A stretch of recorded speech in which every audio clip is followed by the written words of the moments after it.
આ તરફ અંકલેશ્વરમાં બુલેટ ટ્રેન પ્રોજેક્ટથી ખેડૂતોને મુશ્કેલી પડી રહી છે। બુલેટ ટ્રેન પ્રોજેક્ટને કારણે પાણી ભરાતું હોવાનો ખેડૂતોનો દાવો છે।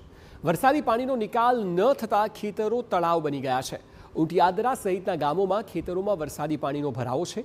100 એકરથી વધુ વિસ્તારમાં વરસાદી પાણી ભરાયા છે। ખેતરમાં વ્યાપક નુકસાન થતાં ખેડૂતોમાં ભારે આક્રોશ જોવા મળી રહ્યો છે। નુકસાનીનું વળતર આપી પાણીનો નિકાલ કરવાની માંગ કરાઈ છે।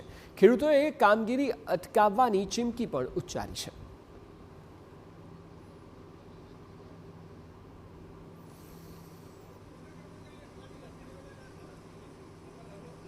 સ્થળ પર આવીને જોયું તો બુલેટ ટ્રેન પ્રોજેક્ટ જે ચાલતો હતો એના પ્રોજેક્ટની બાજુમાંથી કાંસ જાય છે, વરસાદી પાણીનો જે કેનાલ ક્રોસ કરીને જાય છે એ કાંસ એ લોકોએ બુલેટ ટ્રેન પ્રોજેક્ટના કોન્ટ્રાક્ટરોએ બંધ કરી દીધો ને ખોલેલો નહીં, એટલે પાણી ટોટલી લગભગ 100 એકર જમીનમાં જેવું પાણી ભરાઈ ગયું છે અને એનો પાક જે ખરો તે ડૂબી ગયો છે, એટલે ખેડૂતોને નુકસાન થયું છે। 3 વર્ષથી અમારી એક જ રજૂઆત છે કે અહીંયા વરસાદી પાણીનો નિકાલ છે ને ત્યાં તમે પાઇપ નાખો, પણ એમના થકી કોઈ પગલું ભરવામાં આવ્યું નથી ને છેલ્લા 3 વર્ષથી આ જ રીતે આ જ પરિસ્થિતિ સર્જાઈ છે ને દર વર્ષે અમારે પાકમાં નુકસાન થાય છે।